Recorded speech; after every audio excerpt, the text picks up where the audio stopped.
Ngunit, ang pagkakaiba lang po natin, sa amin po, ang iisang Diyos na tunay ay binubuo po ng Ama, Anak, at Espiritu Santo. Okay?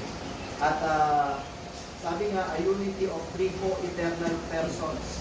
Pero when we talk about persons, we are not referring to people. Persons or persona is equivalent to intellectual capacity of a being. Okay? Kaya, kung titignan natin, therefore, no, walang problema sa isang Diyos. Okay?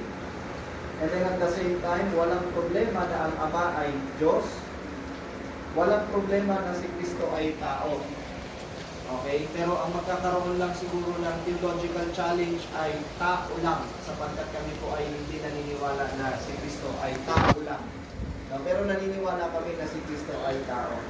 So first point of discussion, yung understanding po na word one, yung amin pong pinag-usapan ng nakaraan. Kasi katulad po nung sinabi ko, diniscuss ko last time, sa amin po kasi napaka-importante when we talk about doctrine, exegesis, interpretation, gumagamit po kami ng mga original languages. No? Ngayon sa 1 po, pag tinignan mo natin ang Deuteronomy chapter 6 verse 4, binabanggit po dyan ang iisang Panginoon. Okay? Ang iisang Panginoon. Sa English po, one God po. The Lord is one. Ayan. Sa pag-aaral po, may dalawang ginagamit na salita na mula po sa Hebrew word. Number 1 po ay yung ikad at number 2 po ang yakid. Ang yakid po ay absolute one o tumutukoy sa numerical one, isang-isa lang, absolute. Samantalang ang ikad naman, ginagamit sa Deuteronomy chapter 6 verse 4, ay tumutukoy sa compound, unified one, na may plurality po in form. Ibig sabihin, meron po siyang magandang meaning na plurality in form compared po sa yakid. Ang mapapansin po natin, ginagamit po yung ikad, makikita natin sa Genesis chapter 3 verse 22, na yung si Eva at Adan na mag-asawa, naging iisang laman without affecting their personhood, yung kanilang persona. Pero ang bilang sa kanila ng Diyos ay iisang laman. Kapansin-pansin din na kapag pinag-usapan ang one day sa Bible, tinatawag ito as Yom Ikad, no? Na may dalawang components. Ang component niya, night at saka day. So, pag ginagamit ang word na ikad sa Hebrew, plurality talaga po in form ang ibig sabihin niya. Kaya nga po, kung titignan mo natin, yung ikad, lagi pong ginagamit yan pag sinasabing iisang Diyos. No? Ginagamit po yan sa God's oneness. Ang yakid po, always absolute numeric one. Pero never ever use sa Bible as God's oneness. And in Deuteronomy chapter 6 verse 4, the word one is not simple, no, but compound. Halimbawa, pag sinabi nating simple, one man, isang tao lang talaga yon pag sinabi nating one man.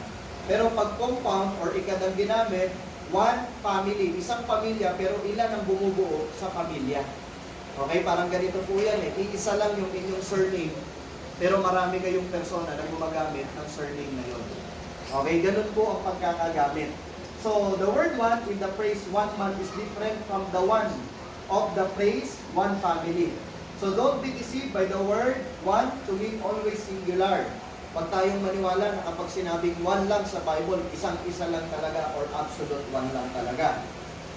Kaya hindi po nakakapagtaka na may mga expression na referring sa Diyos na ang sabi doon, lalangin natin ang tao ayon sa ating larawan, ayon sa ating wangis, at magkakaroon sila ng pamamahala sa isla, etc. etc.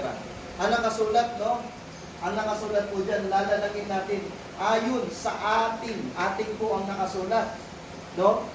Yung binasa natin last time sa Amplified Bible Version, ang sabi doon, let us, tapos Father, Son, and Holy Spirit, make mankind in our image. At po yung nakasulat. Ngayon ang question sa atin po dyan. Ang question, mali ba ang paggamit ng paraphrase Bible translation? Ayan. Ang sa akin pong pagkakita, actually dala ko rin po yung mga iba pang pasugo po na nandito. Pero kinote ko na lang din po, pagkamat hindi mo mabasa kasi maliit. Pero gumagamit po sila dito ng mga tinatawag nating paraphrase version. Specifically po ay yung tinatawag po nating Amplified Bible Version. So kapag sinabi natin na mali yung Amplified Bible Version, kasi may nakasulat nga naman na ganito, hindi dapat ito gamitin sa pangkalahatan o general na pagkakagamit dahil may mali na po. So siguro yun po muna yung aking unang part na isi-share po sa inyo at pinakita ko lang po sa inyo unang-una na iba po ang pagkakaunawa ng Biblia kapag sinabing one o iisa. Hindi po katugma ng pagkakaunawa ng Pilipino na kapag pinag-usapan ng isa, absolute one. Sa kanila po, pwede palang maging compound one. No? Yan po, Kasani. Number 2, no? Pasensya na kayo. Ako po, Moses. Nung Friday, pumunta po kami dito. Nag-ausap ng isip na saan nagkaroon ng konti pantak-tak. Sabi ng ka-Densyo, walang nabasang tatlong persona sa Biblia. Lalong walang mababasa na giniti sa bangko. Ipinipilit ni Kampang at saka ni Kampang. Pero, hindi ko kanina, yung Genesis 1:26. Pero take note, yun ay amplified Bible. Kung napansin din ninyo, merong close and open parenthesis. Ibig sabihin, hindi talaga bahagi ng Biblia, no? Hindi bahagi ng Biblia. Yun ay inilagay ng mga nagsaling. Kasi yung mga saling na hindi parang praise, yung ang pagkakasalin ay word by word lang. Bakit? Nakalagay din naman kanina rito, yung 1:26.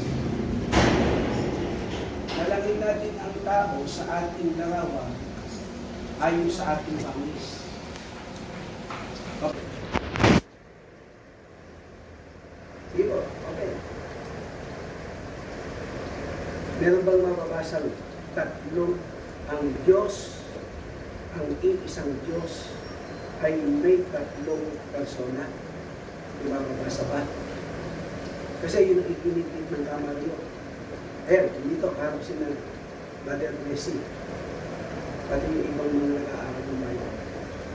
Sige, meron ba?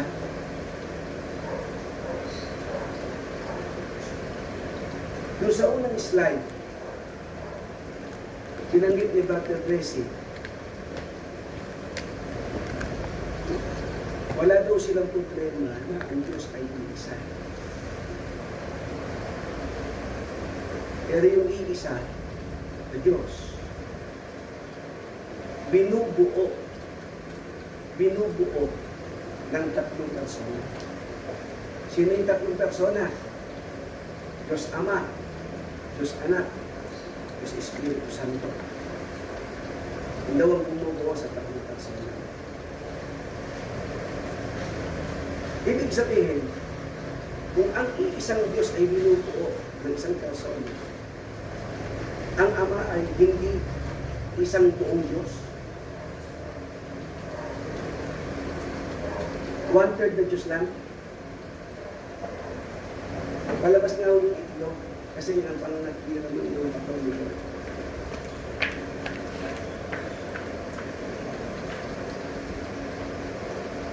Si Kristo, 1/3 na Diyos din. Ang Espiritu Santo ay 1/3 na Diyos. Yung lalaki ng itlog.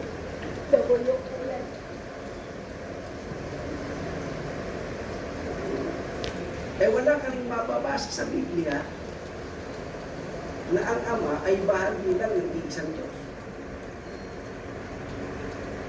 Ang kagandahan lang doon sa naging usapan namin ni Mario Gutierrez.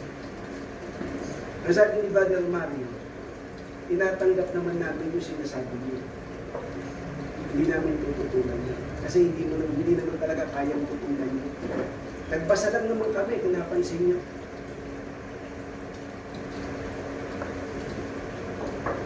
Hindi mo kayang tutunan yung nasa Biblia. Nagbasa lang naman kami. Sana natatandaan ni Brother Blessing. Yung banggitin ko na yung Ama ay 1/3, ang Anak ay 1/3, ang Espiritu Santo ay 1/3 ng Diyos para makabuo ka ng isang Diyos. Ang sabi ni Brother Blessing, iba yung konsepto ng tatlong persona ng Katoliko sa konsepto ng Adventista. Kasi sa Katoliko, kumbaga sa itlog, ang paniniwala nila ganito. Sa Katoliko, ang itlog daw, parang Diyos. May egg yolk, may egg white, at may shell. Ito ang bumubuo sa itlog. Para makabuo ka ng isang itlog, hindi mo pwedeng sabihin itlog, yung shell lang. Hindi mo rin pwedeng sabihin itlog, isang itlog, yung white lang, o kaya yung yolk lang. Itinulad din ni Brother Blessy ang Diyos sa mag-asawa. Mag-asawa. Kasi yung mag-asawa sa Biblia, sa harap ng Diyos, isa na lang. Tandaan nyo ha, mag-asawa yun. Pag sinabing mag-asawa, may lalaki, may babae. Pero hindi porket may lalaki, may babae, mag-asawa na. Eh meron din partner. Pag sinabing mag-asawa, kasal yun. Hindi mo pwedeng sabihin mag-asawa kung babae lang. Kung lalaki lang, o kaya may lalaki, may babae, pero hindi mo kasal. Yan ang mag-asawa.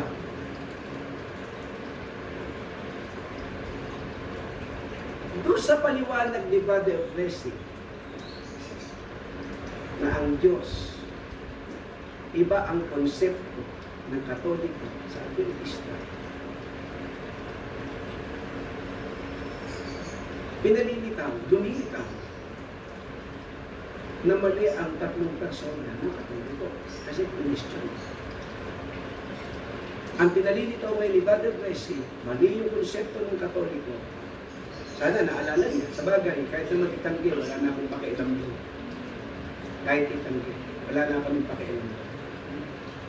Ang pinalilitaw, ang konsepto ng Adventista, ang tama.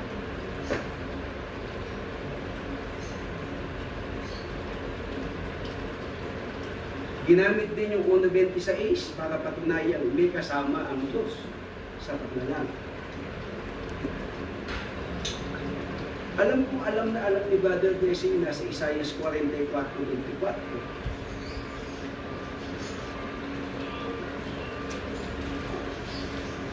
At kahit mapatunayan ni Brother Blessing na may kasama siya sa paglalang, hindi ibig sabihin yung mga kasama niya ng gumalang, pare-pareho ng Diyos yun. At saka ilan yun? Kayo lang ang nagsabi na ang kasama niya ay dalawa. Wala naman sinabing dalawa kasama. 44:24. Ganito ang sabi ng Panginoon ng iyong manunubos. At iyaong nakayo sa iyo kung nasa bahay bata. Ako ang Panginoon ang gumagawa ng lahat na bagay na nagladlad na mag-isa ng langit na naglalakad ng lupa. Kaya kung sinabi man ng Diyos, nalalangin natin ang tao ayon sa ating wangis, hindi nangangahulog ang may katulong siya. Yun ay plural of majesty. Parang pagka kausap ko si Greg, Greg, kamusta na po kayo? Ginamit ko kayo. Plural of majesty. Respeto. Galang. Hindi ibig sabihin no, si Greg ay tatlo. Ang termino ginagamit ko, pagka tinatanong natin, ilan ba tunay na Diyos? Tingnan ninyo gaya. Kaya nagpalabas ako ng 3 itlog. Doon sa Katoliko, yung isa binubuo ng 3. Pero pinustyon ni Brother Wesley, hindi daw ganun, hindi 1/3. Alam niyo bakit nga tinanggap yun? Pinustyon na niya yung bahagi lang ang Ama. Kasi wala tayong mapabasa na ang Ama ay bahagi lang ng Diyos. Lagi ko nang binabasa yung 1:17, sabi ni Kristo, Ama, ikaw ay makilala nila na iisang Diyos patunay. Hindi sinabi ni Kristo Ama at ako, pati Espiritu Santo, lahat tayo ay iisang Diyos. Hindi naman sinabi. Pero mali nga yung termino ng Katoliko na ang Diyos ay parang ito na binubuo ng 3 bahagi. Ang tanong ko, ilan po ba ang tunay na Diyos? Parang sinabi mo dun sa isang tao. Ang naging katwiran niya kasi ganito 3 sila, pero iisi sila ng nature of being. Pare-parehas daw silang Diyos, kaya sila ay isa. Maling pangangatwiran. Kasi ang itinatanong, ilan ba ang Diyos? Parang ganito, ilan ba yung itlog mo? Pahingi nga ng isa. Ilan ba itlog mo? Isa lang. Pati nga, 3 yan Hindi, isang itlog yan. Ang tanong ko, ilan ba yung itlog? Hindi ko naman sinabi, ano ba yung dala mo? Ilang uri ba yan? Di ba? Isang itlog ho ito. Lahat po sila itlog. Pero ilan sila? 3. Kaya, kung ang Ama ay isang Diyos, hindi nyo kayang tutulan nyo. Hindi nyo kayang tutulan nyo. Ang Ama ang isang tunay na Diyos. Nasa Biblia. Kung ang Ama ang isang tunay na Diyos. Pag si Kristo, Diyos din, dalawa na. Ang Espiritu Santo, Diyos din, 3 na. Magkakaiba yun. At hindi yun bumubuo sa iisang Diyos.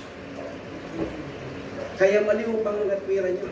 Maling pangangatwiran. Then ang termino hinahanap sa atin, ilan ba ang tunay na Diyos? Sinagot ni Kristo yun, word by word.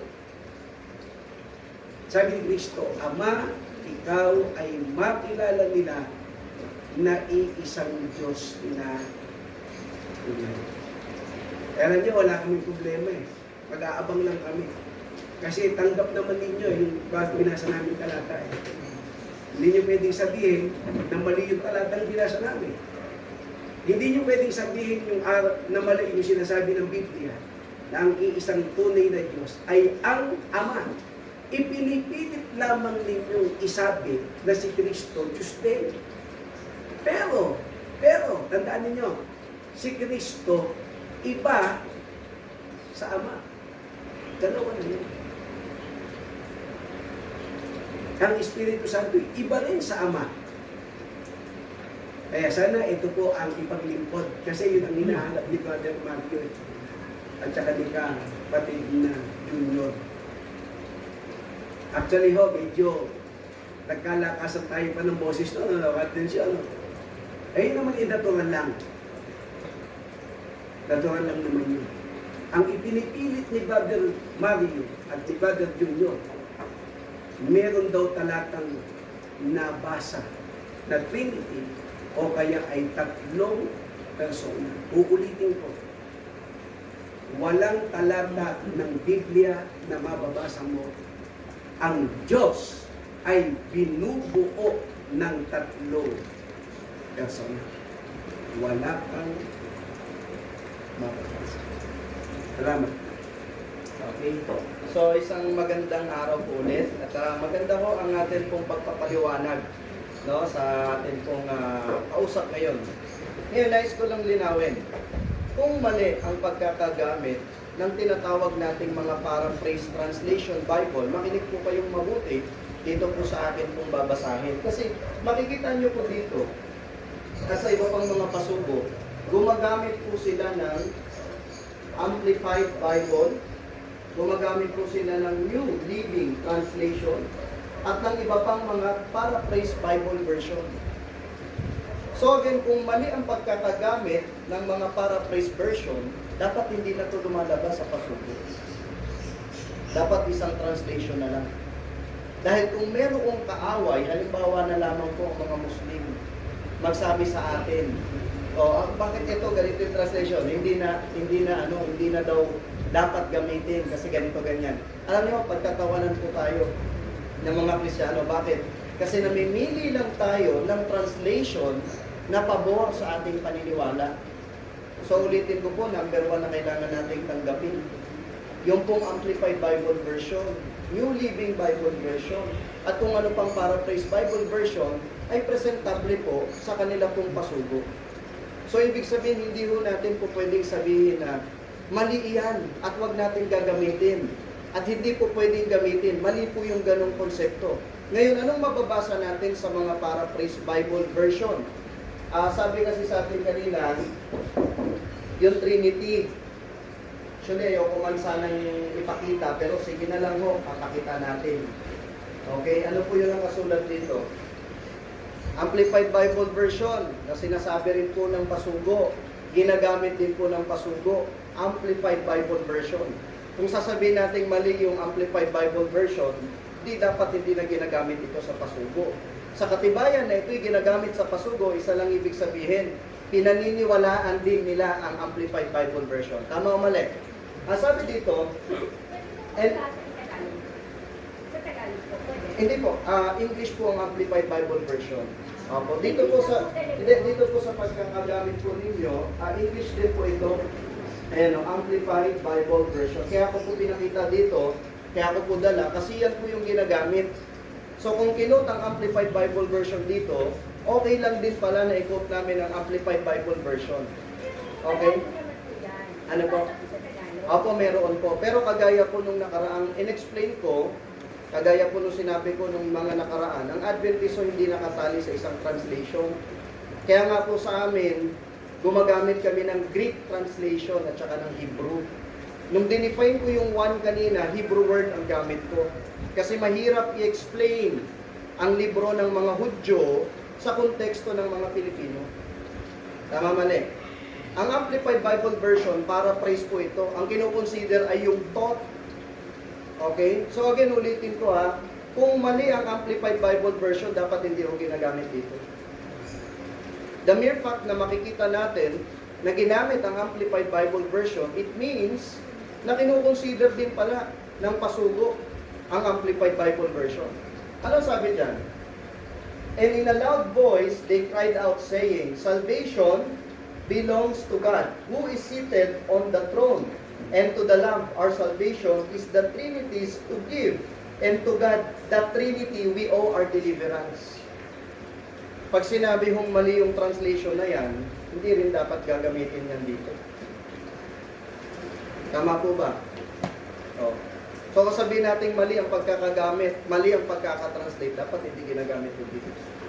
Sumunod na point na makikita ho natin. No? Alam niyo po ba kung bakit natin pinapakita to? Hindi po para sabihin, nabasa yun. Alam niyo, may mga doktrina sa Bible na hindi mo kailangang mabasa ang word dahil ang mga word ay tinatawag na terms of conveniency. Nasa pag-aaral po ng theology yan. Wala kang mababasa sa Bible na dapat ang tawag mo sa Bible ay Bible, pero tinatawag mo yung Bible. Ang tawag po dyan, terms of conveniency. Wala kang mababasang millennium, pero may 1,000 years na nakasulat sa Bible.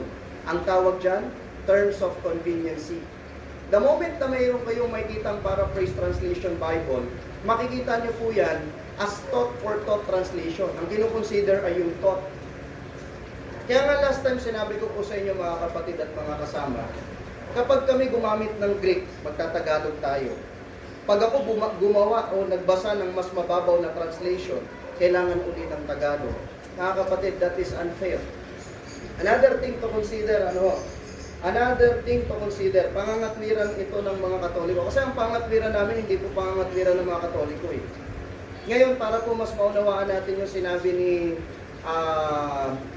ni Kasani kanina, no? Ito yung pangangatwiran ng mga Katoliko na against din ng mga Seventh-day Adventists. No? Ha? Yun. O, tingnan nyo ho itong picture na to. Ito po talaga yung original na Trinity ng Katoliko. Hindi ho kami naniniwala na may isang persona, pero tatlong persona.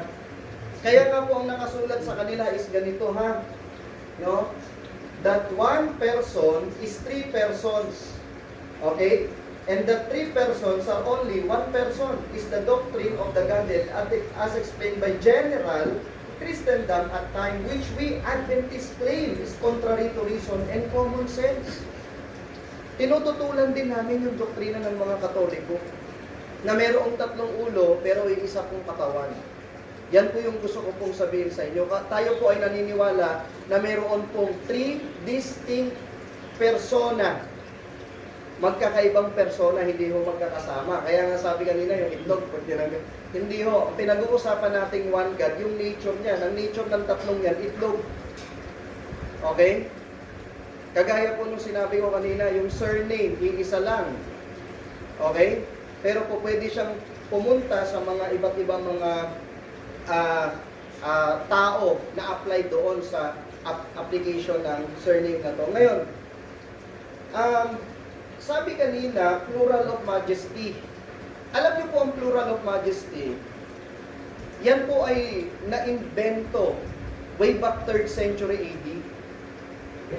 Yung pong Genesis, Book of Genesis, hindi po yan naisulat ng 3rd century AD.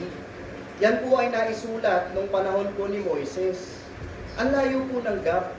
Ibig sabihin, my point is, wala pang idea about plural of majesty sinulat na ni Moises. And kung titignan ho ninyo ang Bible text, okay, and the Lord God made mankind or make mankind according to His image. Alam niyo ba napaka-importante ng word ng Lord God? No, Yahweh Elohim ang nakasulat. Ibig sabihin, ang nag-create talaga ay si Yahweh Elohim. Created by Yahweh Elohim according to His image. Kung mayroong kasama si Yahweh Elohim na hindi Yahweh Elohim, magkakaroon ng problema. Bakit? Kasi kung mga angel yung mga kasama doon nag-create, aba yung angel nag-create pala. In the center of worship, pwede mong sambahin ang isang being kung siya ay manlilikha. Yun ang pagkakaiba niya sa mga nagpapanggap na Diyos-Diyosan. Hindi mo po pwedeng sambahin hindi mo po pwedeng sambahin mga kapatid yung mga hindi naglilikha. Kaya kapag sinabi mo anghel naglilikha, delikado po yan. Delikado po yan. Ngayon, ano pa? Explain muna natin yung John 17 verse 3 kasi ito nga yung sinasabi. So ngayon, hindi muna tayo gagamit ng paraphrase. Gagamit tayo ng medyo malalim-lalim. Pero I will do my best para ma-explain po sa inyo kung ano talaga yung pinaka-meaning niya. Okay? Ayan.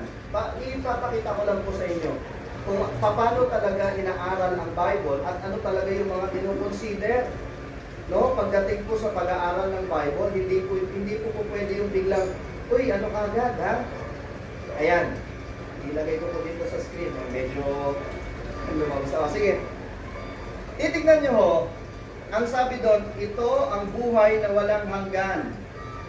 Ikaw ay makilala nila na iisang Diyos na tunay at si Jesucristo na iyong sinugo. Kung ba sinabi ng talata na iisang Diyos na tunay ay tumutungkol lang daw sa Ama at si Kristo ay hindi na Diyos based dito sa talatang ito. Ano ang sagot natin? Alam niyo po, pag pinag-aralan niyo po, ang context po niyan, makikita niyo yung John, sino yung sumulat, at ano yung book na sinulat. Makikita ninyo, sa John chapter 10 verse 30, ang sabi dito, I and the Father are one. Mababasa niyo po sa Greek. Sa Greek, ang nakasulat ay ego kai ho pater, hen esmen. Alam niyo po ba na ang word na hen ay yung one sa English version, unique sa pagkakatranslate. Alam niyo po ba kung bakit? Kasi dapat, since merong dalawang masculine pronoun, I, okay, at saka yung father, masculine pronoun, dapat ang nakasulat doon ay Heis or Heis sa ibang translation. Pero ang nakasulat dito ay Hen. Anong ibig sabihin nun? Pag ang Hen ang nakasulat sa pagkakatranslate po, ibig sabihin, yung dalawang personang binabanggit, dalawang pronoun, I and Father, ay hindi po iisang persona, kundi sila po ay iisa ng substance o essence. Yun po ang pagkakagamit sa Greek. Kaya kapag pinag-usapan ng Greek, maiintindihan po talaga ito. Ito yung barrier natin. Hindi tayo po pwedeng mag-interpret ng Tagalog-Tagalog lang. Doktrina pinag-uusapan, kailangan natin i-consider ang original language. No? Kaya nga yung tanong dun sa kanilang pasugo di ba? Ang kalikasan kaya ng ating Panginoong Hesukristo at ng Diyos ay magkatulad? Kung si Kristo ay tunay na Diyos, dapat sana'y magkatulad ang kalikasan nila ng Ama.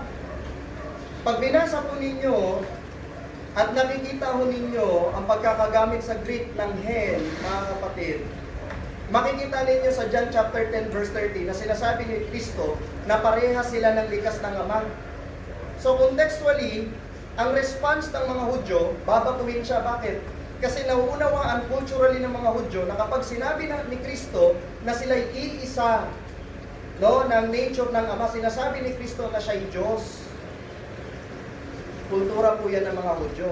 Kaya anong gagawin ng mga Hudyo? Babatuhin. So ngayon ang tanong, anong paniniwala ng Hudyo? Si Kristo, tao o Diyos? Sino? Sino si Kristo? Sa kanila, tao o Diyos? Tao. Bakit nila babatuhin? Kasi daw si Kristo ay nagpapanggap na Diyos. Bakit? Kasi nga sinabi ni Kristo I and my Father are one. Sila iisa, hindi po doon sa kundi likas ang pinag-uusapan. No? So dapat ang nakasulat dito ay Heis. Ito po, Greek na po ito ha. Hindi na to paraphrase. Okay? Kaya nga, kung titignan mo natin. Ngayon, balik tayo doon sa John 17:3. No, sinabi na pala ni Kristo sa John chapter 10:30 na sila ay iisa, isa lang ibig sabihin ni one. Kaya ko sinabi nung last time sa John chapter 17 verse 3, yung nakasulat na at o kay, pag in-apply niyo po ang Granville-Sharp rule, pwede niyo po akong i-check kasi meron po akong meron po ako ditong Granville-Sharp rule tungkol sa divinity of Jesus. Matagal na po ito, pero pagdating sa Greek, maasahan niyo po ito. Para at least hindi niyo sabi, uy, ano si brother, pero hindi ho, meron akong pwedeng saligan. So dito, makikita ninyo, kasama ba si Kristo dyan? Opo. Kaya nga po si John, inulit niya sa John chapter 5 verse 20, 1 John chapter 5 verse 20. Pero this time, si Kristo yung tinutukoy din. So kung mo ba si Kristo, wala na yung Ama? O ano nakasulat? Basahin natin. At alam natin na naparito ang anak ng Diyos at binigyan niya tayo ng pagkaunawa upang ating makilala siya na totoo at tayo'y nasa Kanya na totoo. Sa Kanyang anak na si Jesucristo, ito ang tunay na Diyos at buhay na walang hanggan. Kaya kung tatanungin mo ako, kasama ba si Kristo? Mga kapatid, doon nga po sa pagkakagamit ng kay. And conjunction sa Greek, sa English, conjunction. May English teacher tayo dito. Magkasama po talaga sila doon. Contextually and linguistically.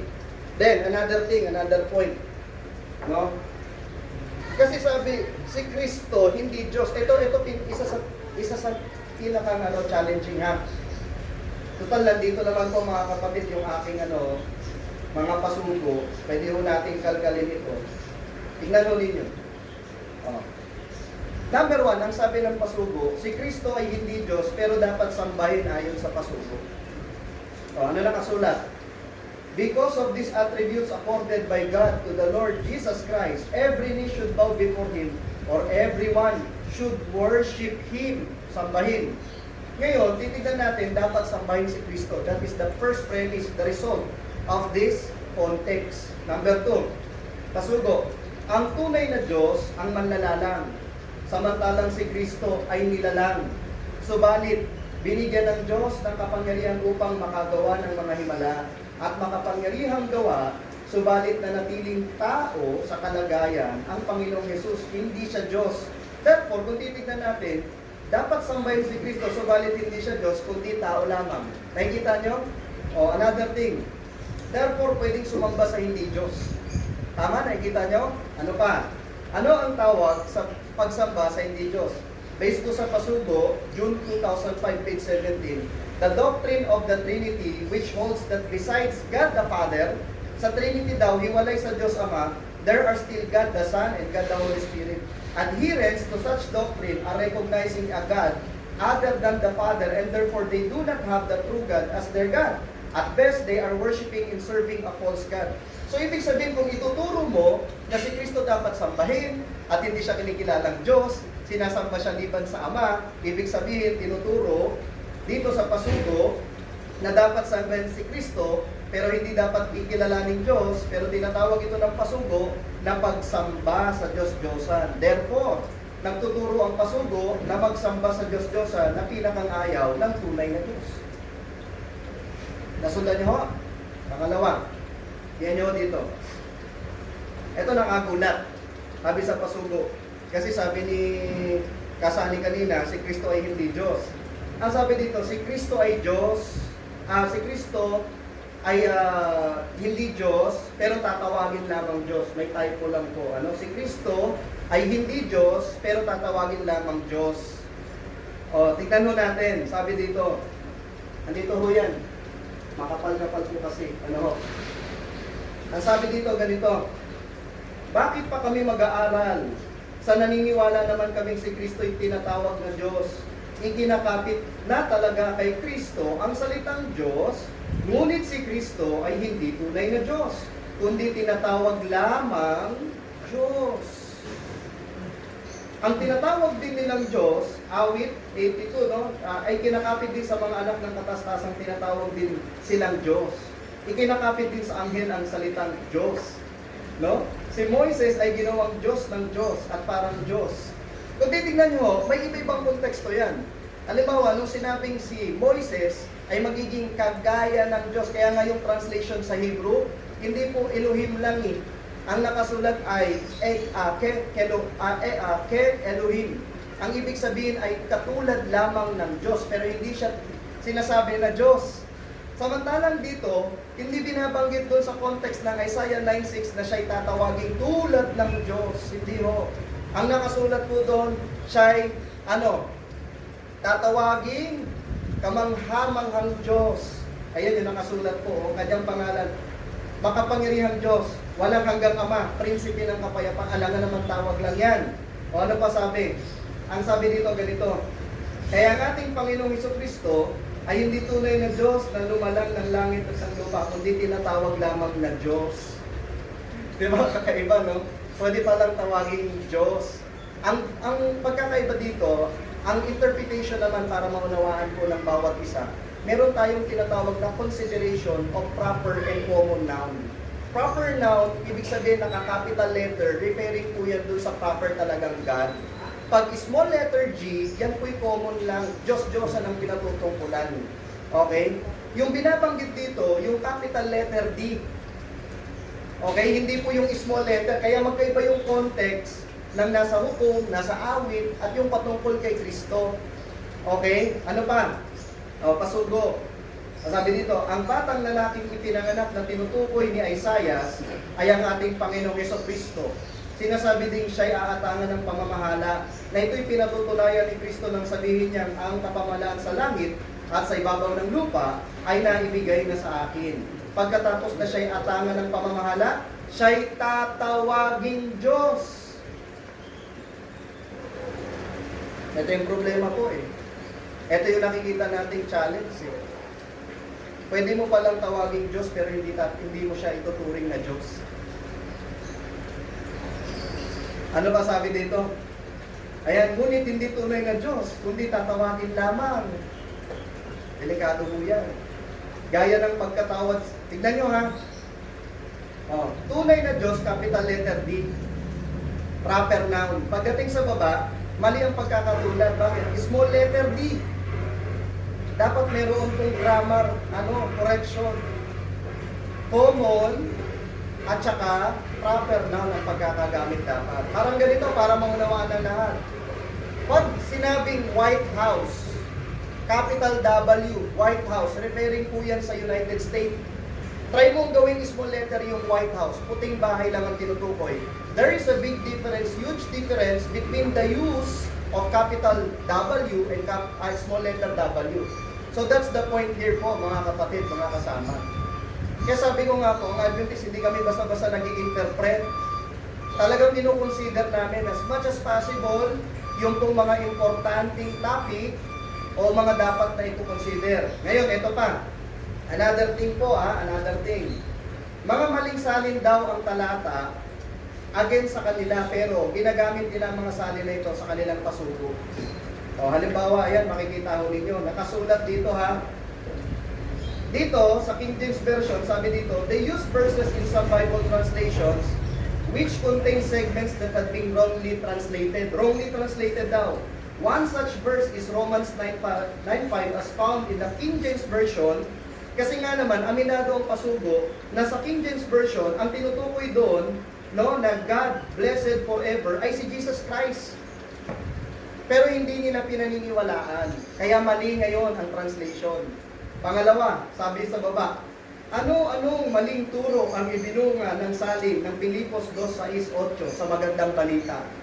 Lumilitaw dito na dalawa ang Diyos. Isang Diyos na hindi nagpilit ng manatiling kapantay ng Diyos at isang Diyos na hindi pinagpipilitang pantayan. Aminado yung pasugo na may dalawang Diyos na lumitaw doon sa Pilipos 2:6-8. Aminado Yun nga lang, bakit hindi tinatanggap? Ayaw tanggapin at sasabihin, mali ang salin. Pangatlo, ang sabi dito, sa Hebreo 1:8, ganito ang sinasabi ng talata, ngunit tungkol sa anak ay sinasabi niya, ang iyong trono, O Diyos, ay magpakilan paman. Ikaw ay maghaharing may katarungan, according sa magandang balita, natitiyak nating mali na naman ang pagkasalin, sabi dito Dahil lumitaw na dalawa ang Diyos.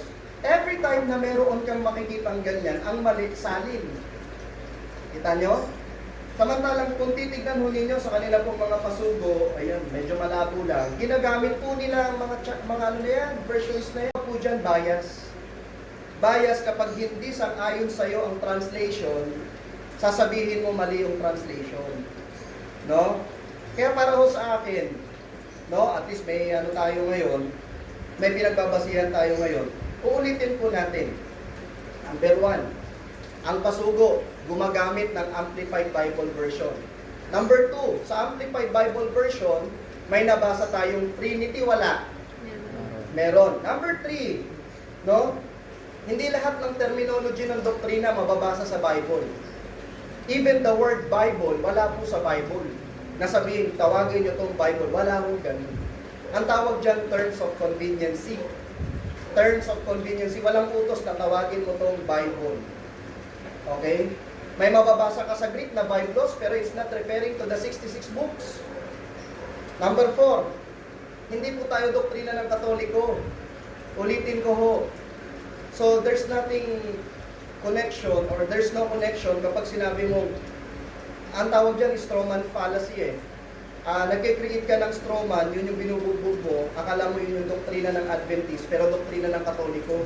Para pagmukhaing mali. Pero doktrina ng Katoliko yun. It's not a doctrine of the Adventist Church. No? Then, sumunod, wala pong plural of majesty kasi lumabas siya, 3rd century AD pa. Sumunod, John 17 verse 3, and explain ko po from the Greek translation, nakasama talaga si Kristo doon. Kung pabubulaanan mo yun, dapat magpapakita ka ng Greek text ang nakasulat doon ay ego, eimi, eis. No, hindi po hen ang nakasulat. Heis dapat ang nakasulat. Then sumunod, makikita natin, si Kristo ay Diyos, tatawagin Diyos, pero hindi daw kinikilalang Diyos. I think that is absurd. No? So, yun lang po siguro for the meantime. Ibigay ko po ulit yung time. Salamat po. Sa dinami-dami ng pinaliwanag, wala pa rin nabasang ang iisang Diyos ay binubuo ng patuloy. Pwede po, okay lang po kasi yung meron tayo tinatawag na ano ngayon, yung sa privacy, ano na po yun. okay lang po ang video. Yung sa'yo, hindi ko ito ibinabago, hindi ko para pero kailangan natin yung isang manahina sa daanan, yung sa kanila. Ano po? Wala nang nakakaaral. Pero, napansin ninyo, ang tema natin, ilan ang tunay na Diyos? Ipinipilit, isinisilip na si Kristo Diyos. Ginamit yung isang talata. Ulitin namin para please po yun. Ano? At yun ay dapat na pag-usapan. Ano? Ibang topic yun. Ginamit niya na si Kristo tunay na Diyos. Ang Ama ay tunay na Diyos. So ilan na tunay na Diyos? Kaya hindi natin matatanggap yung sinabi mag-asawa eh. Mag-asawa. Itutulad mo sa mag-asawa. Hindi ko itinutulad sa ito sa Diyos. Putol nga kami doon eh. Kaya ko ipinakita yun. Kasi yan ang pagtutunan ng Iglesia Katolika. Kailan inimbento ng Katoliko na si Kristo yung Diyos. Taong 325. Alam mo natin yun. Ano po? 381 ng Espiritu Santo. Pero mula noon, wala naman talagang mababasa sa Biblia. Trinity at tatlong persona. Kaya nga, yung mga nagsali, nung mga talata, nalibasa ngayon, mayroon silang personal na paniniwala. Ipinasok nila yung termino Trinity. Pero wala talagang mababasa na tatlong persona. Kaya nga kanina, inopen ko anong talata. So, kailangan pang gumamit ng iba at kailangan pang lansay, kailangan kailangan magbigay ng sariling interpretation. Siya mismo nagsabi. Inuulit na rin. Hindi tayo malaya na magbigay ng sariling interpretation. Sinabi ng banal na kasulatan, iisa ang tunay na Diyos ng Ama. Kaya hindi kami tutol din kami doon sa sinasabing si Kristo, tao lang. Wala kami araw na si Kristo, tao lang. Pero may katangian siya. May katangian siya na wala sa itong tao. Pakinggan ninyo, 1 Timoteo 2:5. Sapagkat may isang Diyos, yun ang Ama. At may isang tagapamagitan sa Diyos at sa mga tao. Ang taong si Kristo Jesus. Nauubos na boses ko. May isang Diyos. May isang Diyos. Halimbawa lang. Para lang, meron ako ipakikita ng ano kung baga ay. Di mo ba? May isang Diyos. May isang tagapamagitan sa Diyos at sa mga tao. Ang tao sa Kristo Jesus. Pagka sinabi mo si Kristo, tunay na Diyos din, ikaw, yung Diyos, pamapagitan na sa Diyos. Yung sabi na sa inyo kanina, na si Kristo ay susuko sa Diyos upang ang Diyos ay mag-ingat sa lahat. Kung tinanggap mo si Kristo ay tunay na Diyos, din ikaw, may isang tunay na Diyos na susuko sa isa pang tunay na Diyos. Pag tinanggap mo si Kristo tunay na Diyos, lilitaw, kung sa sinabi ni Kristo, Diyos ko, bakit mo pinabayaan? Lilitaw, merong Diyos na pinabayaan ang isang tunay na Diyos. Ulit, ang sabi ni brother kanina, si Kristo daw ang tunay na Diyos. Tapos sabi ni Kristo, Diyos ko, bakit mo pinabayaan? Lilitaw, may isang tunay na Diyos na pinabayaan ng isang tunay na Diyos. Dalawa ang tunay na Diyos, yung isa lang pabaya. Sipin ninyo.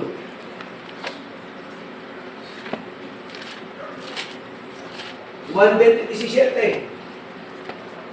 Sinabi sa kanya ni Jesus, huwag mo akong hipuin sapagkat hindi pa ako nakakaakyat sa Ama. Ngunit pumaroon ka sa aking mga kapatid at sabihin mo sa kanila, aakyat ako sa aking Ama at inyong Ama, aking Diyos at inyong Diyos. Aakyat ako sa aking Ama at inyong Ama, aking Diyos at inyong Diyos. Hindi, Kristo, Diyos ka. Tunay na Diyos ka.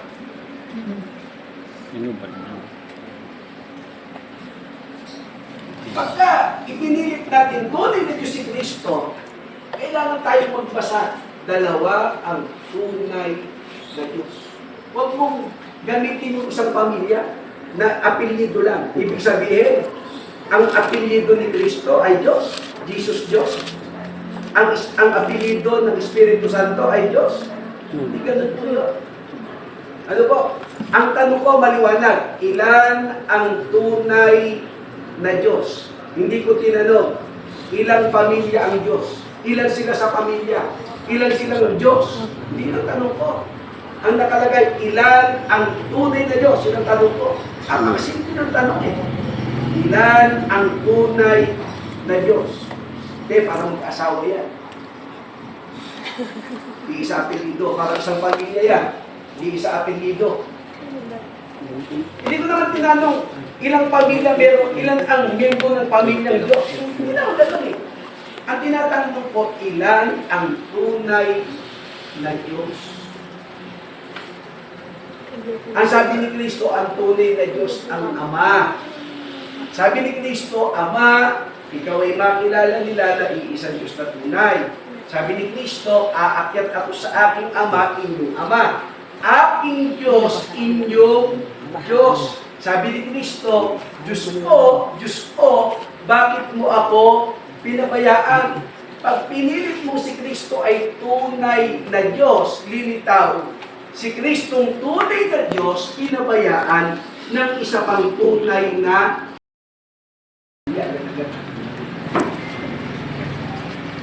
kasi sa Biblia, meron kang mababasa ng Jehovah.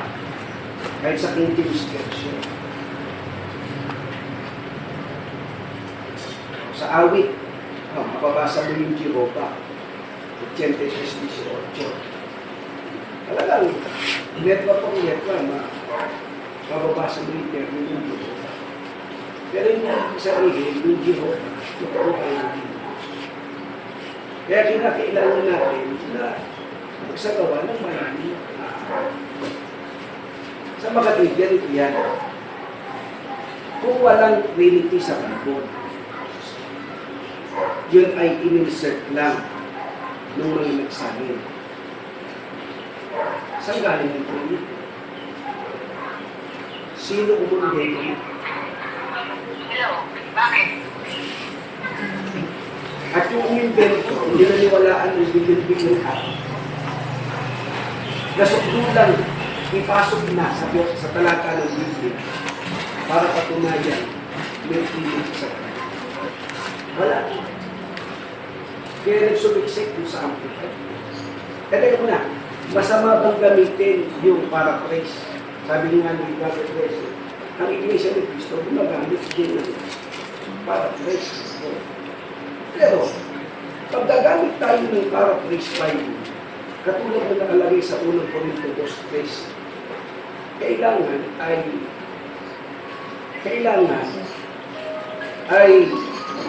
iwinawangis ang mga bagay ng Espiritu. Yan. Ang mga bagay nito sa atin, hindi sila salita. Hindi sa mga salita itinuturo ng karunungan ng tao, kundi sa itinuturo ng Espiritu na iwinawangis natin ang bagay na ayon sa Espiritu sa mga pananalitang ayon sa Espiritu. Kaya kapag meron tayo Napansin niyo po ba? Pababawi natin ang illustration. Pababawi natin ang illustration. Kapag kayo ho ay pupunta sa Mindanao at sinabi niyo doon sa lamesa, ang dami naman langgam dito, sasabihin sa iyo taga Mindanao, dakpip, dakpap, hulihin mo. Bakit? Kasi yung langgam doon, ibon, lumilipad. Ang tawag dyan, language barrier. Kaya kung bakit po pinapababaw at pinapalalim, for us to understand everything, the context itself. Kasi interpretation pinag-uusapan natin. Ang Panginoon hindi naman Pilipino. Hindi naman Pilipino. Oh. So para sa akin, hindi natin po pwedeng isaligan lang ang Tagalog. Okay? Kino-question niya yung paraphrase. Pero yung Hebrew, yung Greek, wala. Wala kang makikita doon. Kasi ako, inaantay ko, basihan kasi ako. Sa paraphrase, hindi ko na masyadong kasi nakasulat na, ayaw lang tanggapin. May mababasa ba? Ang sagot, meron. Tanggap ba? Hindi. Kasi nga against. Against that. Sa Greek and Hebrew, may explanation. Kinukontra ba? Hindi. Tagalog. No. Alam niyo po, na ang part ng pag-aaral na malalim ay pagkukonsider ng Greek at saka Hebrew talaga. Bukod sa konteksto. Kaya ang mga Adventist, makikita ninyo sa pag-aaral namin, kapag hindi kami nakontento sa isang interpretation, pumupunta kami doon sa pagkukonsider ng mga ito. Doon po talaga kami. Kaya hindi po tayo nagkakaroon ng alignment sa interpretation. Kasi nire-reject nyo yun. Pagkagamit ako ng, katulad ng nakaraan ng pag-uusap, pagkagamit ako ng mababaw, ayaw tanggapin. Tagalog. Pag may mababasa sa Tagalog na si Kristo ay Diyos, ayaw tanggapin, mali na naman. Alam niyo, kapag humarap po kayo sa Muslim, tatawanan po kayo, mali pala ang Bible. Mali pala ang translation. Kasi kami, humaharap kami sa mga Muslim. At for information po, ang Jehovah, accepted din namin ang translation na Jehovah. Kasi nga ang Adventist, hindi kami nakadikit sa isang translation ng Bible. Napakadelikado ng pananampalataya na nakasalig sa isang translation na. I-share mo pananampalataya mo sa ibang bansa ano gamit mo, Tagalog. Hindi kasi Tagalog ito pag nakagamit. May problema. Ano ho? May problema ho. Kaya kanina, hindi kami nagkakaintindihan. John chapter 17 verse 3, binanggit ko na yung Greek translation. Kita niyo ho, binanggit ko na yun. Okay? Sinabi ko na ho eh. Pinalaliman ko, pinababawan ko, ayaw pa din. Acceptance ang problema. Okay? Sumunod. Ang problema, sa nakikita ko, pwede daw gamitin ang paraphrase, pero hindi lahat. Ang tawag po dyan, cherry picking. Kung anong pabor at kung anong okay sa'yo, kung anong pabor sa pananampalataya mo, ina-accept mo. Cherry picking ang tawag dyan. Ngayon, makikita ho natin, comment ulit sa John chapter 17 verse 3. Before ang John chapter 17, humayin natin, may John chapter 10 verse 30. I and my Father are one. Okay? Hindi yan layunin. Kasi kung layunin lang yan, hindi siya babatuin ng mga Hudyo. There's something in the text na nagpunit ang mga Hudyo. Bakit siya babatuin? And the reason of the Jews is because they realize that Jesus Christ is claiming that He is God. Bakit? Kasi nga sa context Greek Ang nakasulat kasi doon ay hen. One. I and my Father are one. Hen. Dapat ang nakasulat, since yung I at Father ay masculine, ibig sabihin lalaki. Okay, hindi feminine. Dapat ang nakasulat ay He is one. Pero ang nakasulat ay hen. Nang ibig sabihin po, sila ay isa ng nature. Kaya naunawaan ng mga Hudyo, yung reaction ng mga Hudyo sa sumunod na talata, babatuhin si Kristo. Kasi si Kristo daw, bagamat tao, ay nagpapakunwaring Diyos. Kanino kakakampi? Kay Kristo o sa Hudyo na nagsasabi na si Kristo ay kakasama?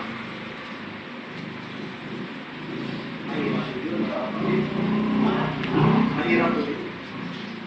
Kasi pinapakita ko ng talata, John 10:30 naiisa sila ng nature. That's why, kaya sinabi ko kanina, sa 17:3, dahil nga may nakasulat na kai or N sa Tagalog at kasama talaga si Kristo doon. At inulit pa yan ni John sa 1 John chapter 5 verse 20. Gamit tayong Tagalog. Ito sa salita ng buhay.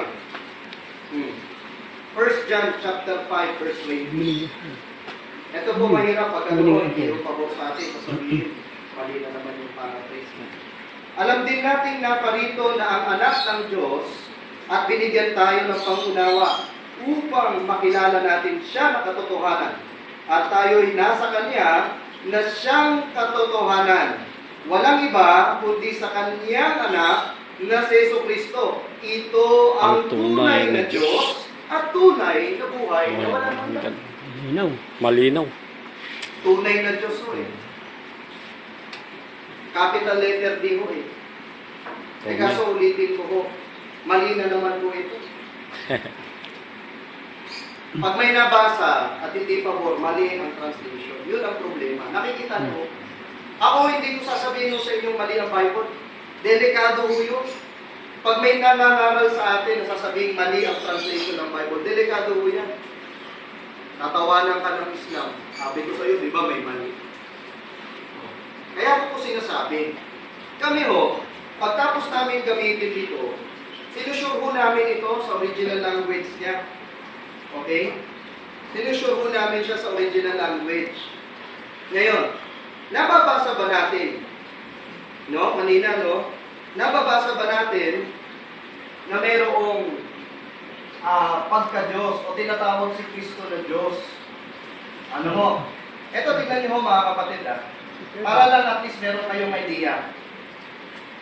Kasi sabi ko nga kanina, hindi mo po pwedeng